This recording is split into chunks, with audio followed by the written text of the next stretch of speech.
नसते जगाच्या कल्याणा संतांच्या विभूती। सनकादिक ठोकून बघतायत नारदजींना, नारदजी साधू पदावर आहेत का साधू पदावरून पदच्युत झाले म्हणून विचारतायत, हे महात्मन कुठून आलात? आणि जणू एखाद्याचं धन हरण झाल्यानंतर त्याची जशी अवस्था होते तशी तुमची झाली। महात्मन काय झालं?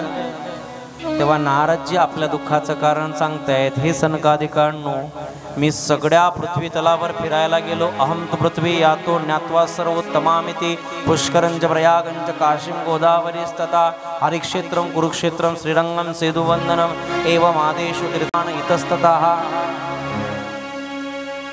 इतक्या तीर्थाला फिरून आलो म्हणा। समजलं का तुम्हाला?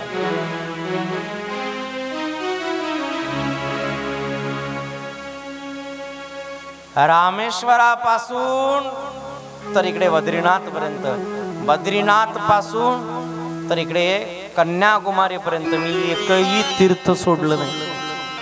सगळ्या तीर्थयात्रा मी फिरून आलो। सनकादिक म्हणतायत, झालं काय? म्हटले, जिथं गेलो तिथे मला कसं दिसलंय सांगू लागले। सत्यम नास्ति तपसा न शोचम दयादानम न विद्यते उदरंबरिनो जीवा वराका कूटभाषिनी। सत्यम न अस्ति, लोक सत्य बोलत नाही आणि एकदा जरी सत्य बोललं तरी त्याला असं वाटतं हरिश्चंद्रानंतर माझाच नंबर। आणि 10 वेळेला जरी खोटं बोललं तरी घराच्या शेजारच्याला माहिती होऊ नये। सत्यम न अस्ति। आणि आजकाल खोटं बोलण्यासाठी तर माणसाला एक यंत्र दिलंय, असतो खोपोलीला, सांगतो पेन मध्ये आहे, असतो पेन मध्ये सांगतो खोपोलीला आहे।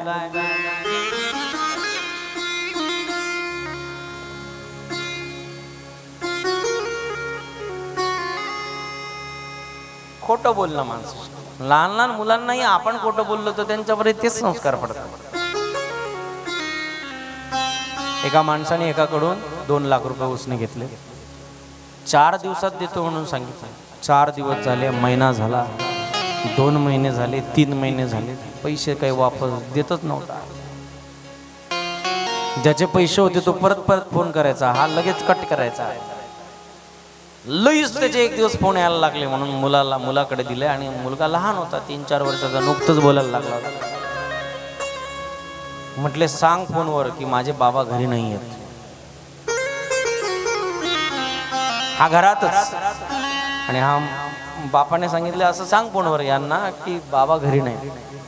ते फोन आला आणि त्या मुलाने फोन उचलला, तो मुलगा म्हणतोय, कोण पाहिजे? तुझे बाबा कुठे आहेत? बाबा घरी नाही आहेत। तुला कोणी सांगितलं? माझ्या बाबानेच सांगितलं की असं सांग बाबा घरी नाही।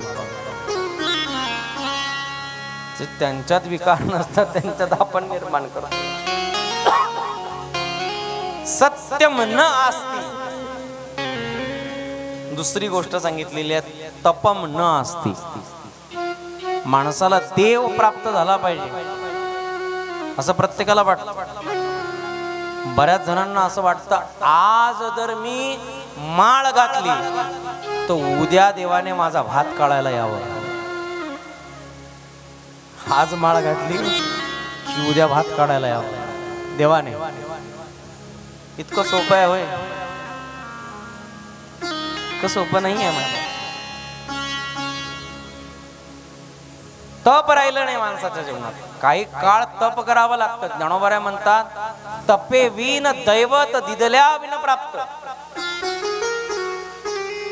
तपाशिवाय देव प्राप्त होत नाही, तपावं लागतं। जशी जमीन सारखी ओली ओली जर राहिली तर तिची उगवण शक्ती कमी होते, म्हणून उन्हाळ्याच्या दिवसात तापलेली जमीन जेवढ्या ताकदीने उगवते तेवढी ओली ओली जमीन कधीच उत्पन्न देत नाही।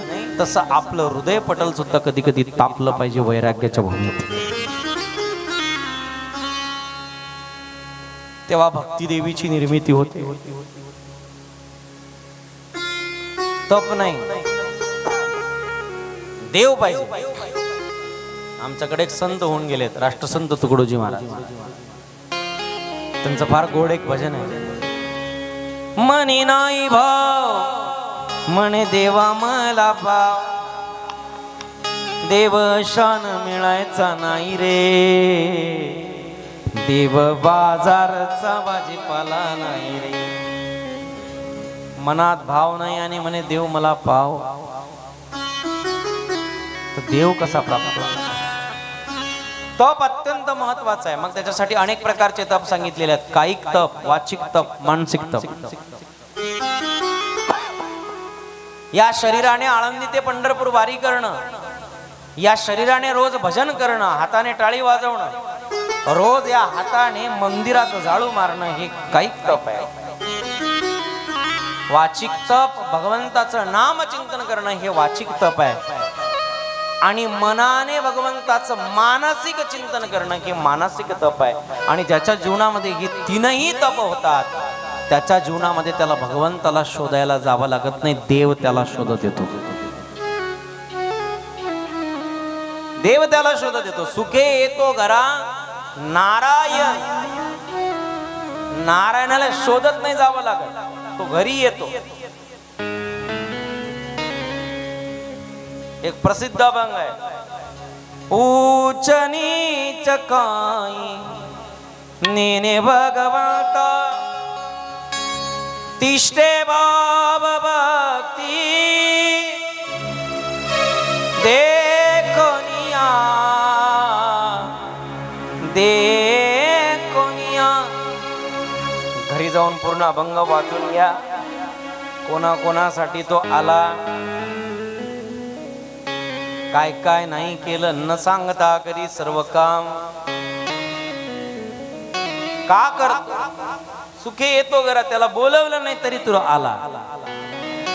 चोखोबाऱ्यांनी देवाला सांगितलं नव्हतं माझ्या पत्नीचं बाळंतपण करायला जा, पण इकडे भजन केलं, त्याचा परिणाम विटेवरचा देव साडी घालून बहिणीच्या रूपात. वहिनी उघडादार हे आका,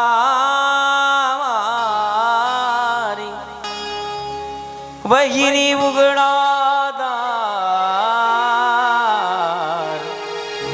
आका मारी, चोखोबाची बहीण झाला शारंगधर. वहिनी उघडादार आका मारी.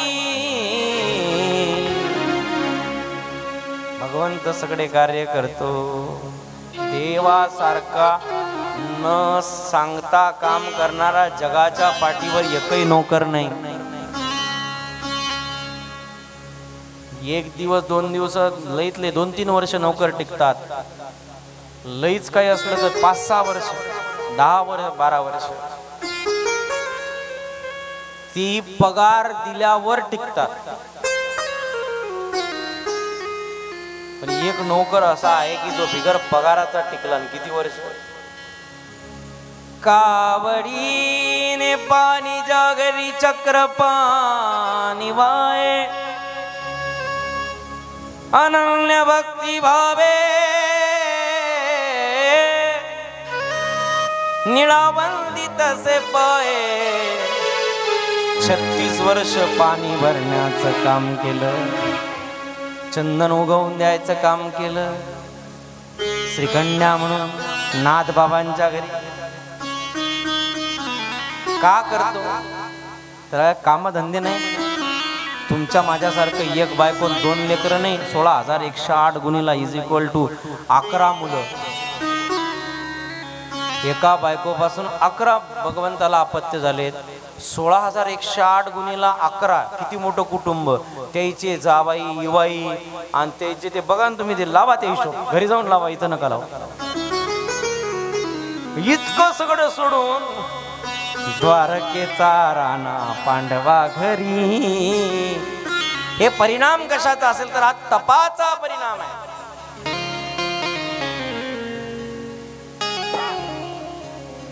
आजकाल माणसांमध्ये तप राहिलं नाही, देव पाहिजे. म्हणून नाराजी म्हणतात माझ्या दुःखाचं हे कारण आहे. अजून काय काय कारण सांगितले आणि भक्तिदेवीचं दुःख कसं दूर केलं याचा उर्वरित कथाभाग आपण उद्या ठीक 2 वाजेला ऐकणार आहोत. आजचा पहिला दिवस होता.